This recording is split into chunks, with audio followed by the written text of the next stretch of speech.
Based on real events, the movie opens up in Montevideo, Uruguay. In October 1972, the Old Christians Club rugby team is engaged in a fierce match against their rivals. One of the younger players, Roberto, grabs the rugby ball and sprints with determination, ignoring the captain and senior players' calls to pass it. This results in him getting tackled by the opposing team, and they end up losing the match. Although the Old Christian Club suffers a heavy defeat, the mood in the locker room remains upbeat. The players are eagerly anticipating an upcoming match in Chile, viewing the overseas trip as an exciting adventure. In the next scene, the plane departs from Uruguay without issue, carrying 45 passengers, including 5 crew members, 19 players from the Old Christians Club rugby team, and the remaining being family and friends. Among the passengers are Numa, Roberto, Nando, Gustavo, Daniel Fernandez Strauch, Diego Storm, Enrique Platero, Adolfo Fito Strauch, and Eduardo Strauch. The narrator of the movie, Numa, is pursuing law studies and joins the trip with his friends. We also learn that the 3 Strauch guys, Daniel, Fito, and Eduardo, are cousins. Everything goes smoothly until midway through the journey. Passengers are taking photographs of each other, and the overall atmosphere is joyous, especially among the young people. However, the weather takes a sudden turn as the plane approaches the Andes mountain range. One of the players explains that the warm Argentinian winds collide with the cold mountain air, creating a suction effect and thus slight turbulence. The flight path requires a diversion to avoid the high mountains, aiming to travel through a relatively open pass between 2 peaks. However, this is where things go terribly wrong. The pilots do their best to push the plane through the stormy winds, while everyone clings tightly and watches their belongings tumble into the corridor. But the next second, the plane goes out of control and crashes into the Andes, breaking in half. One player is swept away with the tail section, while the front continues sliding until it crashes into the snow. The aftermath causes the seats to collide violently, resulting in multiple fatalities. Following the horrific incident, the survivors shake off their shock and leave their seats to assist trapped passengers. Blood is everywhere, and the 2 medical students work frantically to help a man with broken limbs, trying to calm him down. While 12 passengers die from the impact, the survivors face a long and arduous wait for rescue. The plane crash tragically kills the pilot within minutes, and with all equipment damaged, the survivors are completely cut off from the outside world. Some men attempt to use the pilot's radio, but the machine lacks power. On the first night, the temperature drops drastically and reaches -30 degrees Celsius. Most of the students have lived in warm climates all their lives and have never seen snow. They don't even have any proper clothing to save themselves from hypothermia. As a result, they are forced to cuddle with the bodies of the deceased. When the sun rises, they place the dead bodies outside in the snow to make room for themselves. Once they organize everything, they have a small snack, which they manage to gather from the intact suitcases. They are now planning to ration the food so that it lasts as long as possible. In the meantime, the disappearance of Uruguayan Air Force Flight 571 becomes news, prompting authorities to start searching for it. The survivors occasionally hear planes flying overhead, but the crash site's location makes it impossible to see from above. The heavy snow nearly covers everything on the ground, and the crash site's difficult angle ensures that neither the wreckage nor the survivors can be spotted by the rescue planes. Determined to get help, the survivors collect debris and create a cross sign on the ground. On the 3rd day after the crash, Nando, who had lost consciousness, finally awakens. His body is in terrible condition, but he still drags himself across the ground to be with his sister, who is also in poor health. When Nando asks his friends about his mother, they reluctantly tell him that she passed away. This news devastates him, but he doesn't even have the energy to cry properly. In the meantime, the rest of the friends are working on the cross sign. When they hear another plane pass by, they try to reflect sunlight with a mirror and keep yelling for attention. Someone notices the plane's wings rocking, which might be a sign that they were seen. The next day, they hear another plane, but it's far away, indicating that the search is happening in a different area. During their quest to remain alive, Numa and 3 other friends attempt to locate the tail of the plane on the other side of the mountain. They're trying to find Ben and Mr. Echo. They believe that there are some batteries which could help them generate power. The group then makes goggles using broken mirrors and leather from the plane seats and sets out on their expedition. But when they reach halfway up the mountain, they notice that their crashed plane cannot be seen from afar because of the shimmering snow. This makes them realize that it would be impossible for the rescue planes to spot them from above. Hence, Numa and the team return to the crash site with minimal hope. As the days go by, the group slowly runs out of food. With no animals or plants around, they try eating moss from a rock, but it tastes awful. Desperate, Nando says he's willing to eat the dead bodies if he has to, sparking an argument among the group members. Some believe it's a good idea, as their their own skin has started to peel off, and their urine has turned black due to infections and malnutrition. But others believe cannibalism is a sin, and they shouldn't even think of going down that path. In the end, they decide to find other means of feeding themselves to keep themselves alive. Tragically, on the 8th day, Nando's sister passes away due to starvation and her injuries. This leaves him utterly devastated, as he has now lost both his mother and sister. As the days pass by, the survivors are hit by snowstorms, causing them to seek shelter inside plane debris. By day 11, they become increasingly driven by hunger. As a result, they eventually give in to their desperation and decide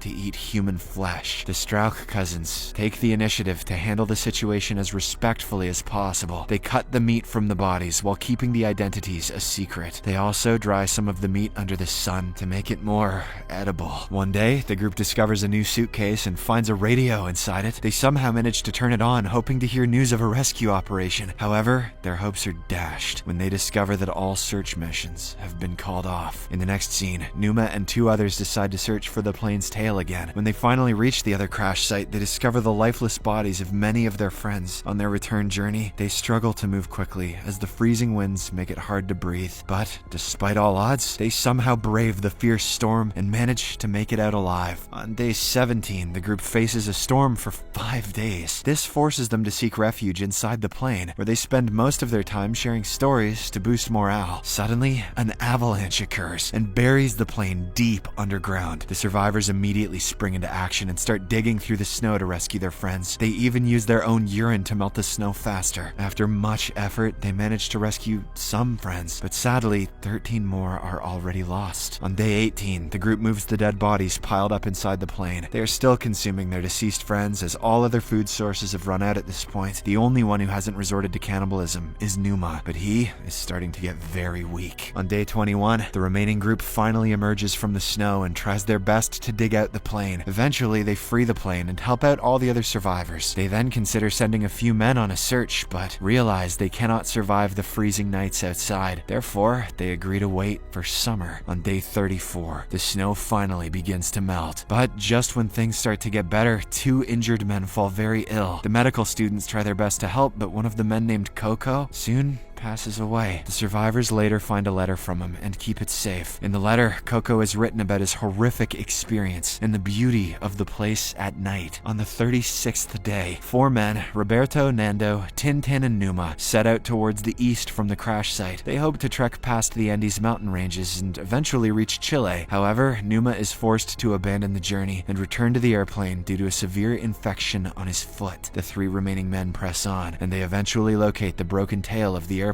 They retrieve supplies from it and return to their friends. Over the following days, the group attempts to use salvaged parts to generate electricity and make contact with civilization. They also endure more brutal snowstorms and unforgiving weather. By November 29th, only 17 of them have managed to survive. Tintin captures their pictures with the help of a camera that he found in one of the suitcases. Unfortunately, on the 60th day, Numa passes away due to severe malnourishment, as he hadn't consumed any proper food. The remaining group then decides to embark on another journey towards the east, as it is their only chance of survival now. By this time, the weather has undergone significant changes, with winter fading and the sun growing stronger each day. This makes it feasible for Roberto, Nando, and Tintin to set out on their journey. The trio still faces harsh winds and snow along the way, but they bravely continue on their journey. After a few days, they eventually reach the highest part of the mountain range, where they spot an open valley below. The 3 realize that Chile is right beyond the range, and they can surely find help there, but since they don't have enough food left for all of them, Tintin volunteers to return to the crash site. Roberto and Nando then continue the journey, and along the way they face many hardships, but the 2 remind themselves that they are the only hope for their friends, so they must continue. After a few days of excruciating walking, they finally come across a river which has drinkable water. They also spot a lizard, indicating that the place is livable for organisms. Then, all of a sudden, they witness another human staring at them from afar. The duo frantically shouts for help, but the man can't hear anything, as he is on the other side of a river. Therefore, he throws a paper and a pen, which the boys use to promptly identify themselves and explain their grim situation. When the man receives the paper, he is shocked and immediately rushes to the village for help. He informs the Chilean authorities, and the army gets involved in a massive rescue operation. Later, the same villager returns to the river and escorts the starving boys back to the village. He then offers them food, and they excitedly start eating. This is the first first time they have had proper food in a long time. Don't tell anyone I said this, Nando, but this food's not as good as nipples and toes. Shortly after, several police officers and media reporters surround the boys as they are eager to capture their miraculous survival story. The news quickly spreads via radio channels, reaching the ears of the remaining survivors who are still stranded at the crash site. This fills them with hope as they learn that help is on its way. With great anticipation, the men prepare themselves to look as presentable as possible. They dress up and groom their hair as they know their faces will soon grace newspaper headlines across the world. Eventually, rescue helicopters appear on the horizon, prompting most of the men to break down in tears. They then get inside the choppers, one by one, and head to the nearest city. Upon their arrival, the survivors are warmly received by their parents, who were eagerly waiting for them. Later, they are escorted to the hospital for a thorough medical exam. Thousands of people have gathered outside as they want to catch a glimpse of the heroes. In total, 16 men managed to survive the horrific crash, the deadly avalanche, the starvation, and the 72-day excruciating wait in the snow. All of them are diagnosed with malnutrition and other deficiencies, but they are now out of danger. That night, the survivors are given individual rooms to stay. However, they gather in the same room to reflect on the harrowing deal they endured. Subscribe for more videos like this, turn on notifications, and leave a like to help the channel out. Thank you for watching.